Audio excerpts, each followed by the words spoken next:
right, today I have Jason here with me. Jason, say hi to everyone. Hello, everybody. And we're up there too, by the way. Oh. We got the double action going on. Wow.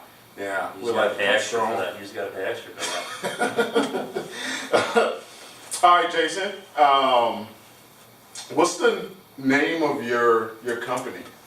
So right now I'm independent. I left the company, brokerage company, about 5 months ago to be independent. So yeah, I'm independent. I'm working with residential hard money lenders, residential equity partners, commercial lenders, as well as business financing lenders. So it is cathartic to be on your own. It's difficult, as some contractors know. You know, when you're independent working for yourself, but I mean, it's very rewarding when you really when you do it on your own, right? Yeah, very much so. All right. What I would like to know is, what does Jason love to do? Who is Jason? Well, what I love to do, I've been DJing since 2001. DJing? Yeah. So I've That's been pretty doing that for a while. I played in front of some international talent, big crowds. But right now, I mean, it's all commercial, residential, business financing right now. Right. You know, but I love to surf on the side. I like my muscle cars, and yeah, I definitely like to have fun. But the focus right now is financing, is business, because there's a lot of money. There's a lot of money in it. There's a lot of money in finance. A lot of money in construction. There's a lot of money in real estate, and I try to get that point across to people that real estate's always going to be there. Right. You know, projects are always development projects are always going to be there. It's just getting with the right people and really understanding your craft well. Right. Right.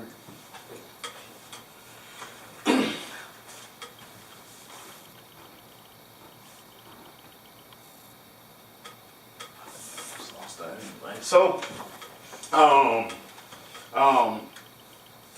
let me ask you another question. Yeah. When you meet a potential client, what are some of the holdbacks that you notice from each client? Maybe they have, maybe they're skeptical about the market.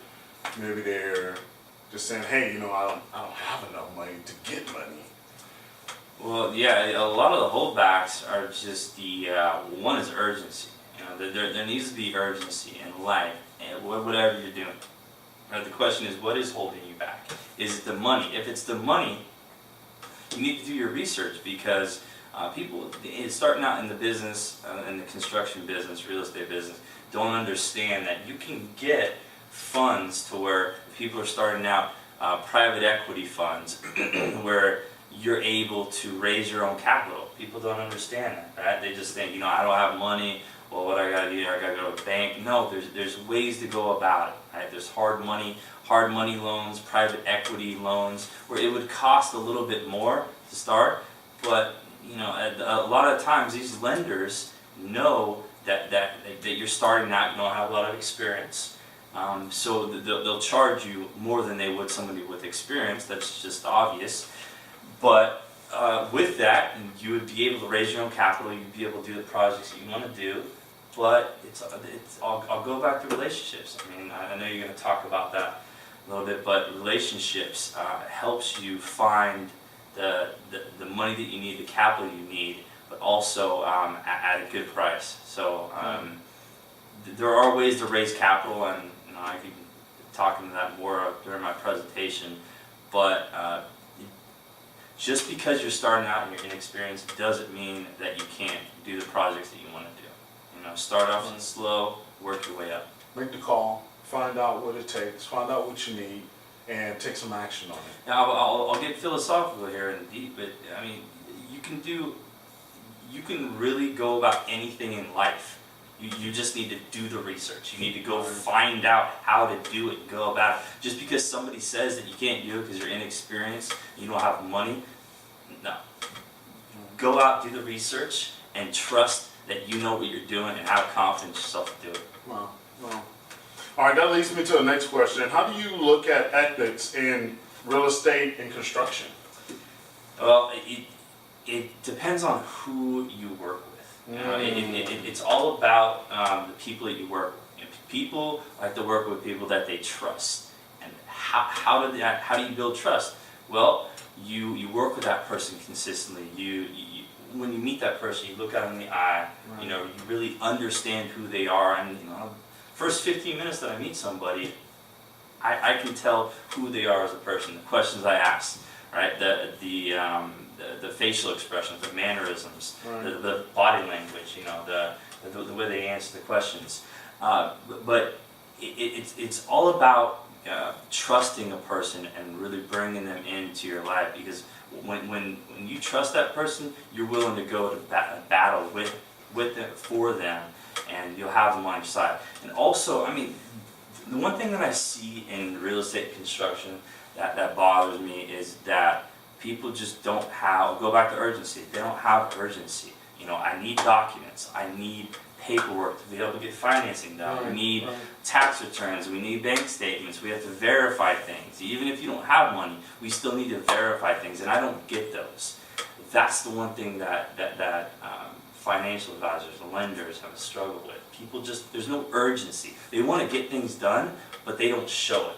Right? It's like it's like Missouri, the show me state. Show me, you know, show me that you're willing to do this. If you're willing to do this, if you want to get the money, you want to do this project, show me, and I'll go to battle for you and help you out. Wow, that's pretty awesome. So, gives me to the next question is that when it comes to money, everyone is skeptical, right? Including myself. What should I have an eye out for when deciding who should I choose when it comes to commercial financing? That's definitely a good question. People have this misconception, you know, of hard money. You know, people say traditional money, which is banks, and hard money, which people think it's like a loan shark. Right. You know, I think you're going to come after me. Yeah. If you don't pay, someone's going to come after you with a baseball bat.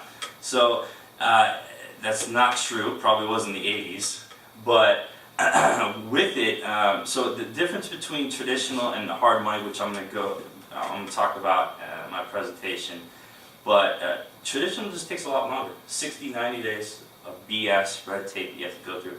Hard money is quicker. It's more efficient. You're going to pay more? Yes, of course you're going to pay more, but you get your money quicker, and you don't have to deal with all the BS. And I always like to tell people, and we'll go back to the trusting part, that you want to trust people that you're working with when you're dealing with money.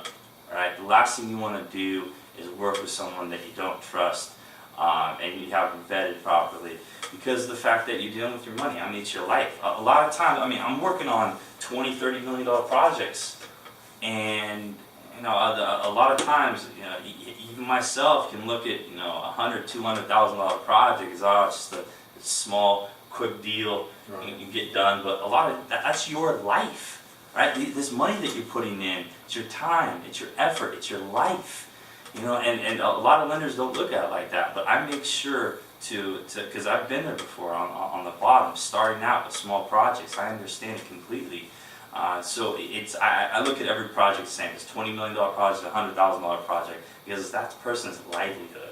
You know, it's all this money that you saved going up to get this project done, because you know when you get this project complete, it's gonna just start this snowball effect of picking up, and then all of a sudden, you know, you have capital in your pocket where you can put that money towards your own project. You don't have to worry about it later. That's what I try to tell people to work towards. Where it's always good to leverage debt and use a lender to use other people's money, but when you have your own money to put in the projects, it's just a lot less hassle. Yeah. That's pretty awesome. All right, I'm gonna let you go because I know you got a pretty busy day. I'm glad you was able to stop by and ask a few questions. Yeah. Where do you see commercial financing going in the next 5 to 10 years? So 5 to 10 years, I would say credit lines and private equity funds. Okay? Private equity funds is rich old men with a ton of money that don't know where to put it. Right? Rather than banks, where banks have these strict rules. Private equity funds is just this individual person with a lot of money that wants to lend it out. Right? It depends on the person. Some people want to lend out to anybody, and I want to get out. Some people have a little more stringent rules, but that is more of a it's more of a freestyle effect where there aren't any rules. You know, there's a little bit more money that you have to pay, but there's more freedom. And when you're dealing with freedom, because a lot of times these projects, we'll just go with fix and flip projects. I know a lot of contractors want to fix and flip properties. Right. You know, want to do ground up construction, or you want to do big development projects. But with residential fix and flip projects, a lot of times you only have 10 to 14 days. When you have a property in a contract where you have to close escrow, you have a short amount of time. You wouldn't be able to get bank financing that quick. So that's why you go into private equity funds, hard money. But the private equity funds is your own fund. Like a lot of times the money's in escrow waiting for you, right? Where you've already been approved for it.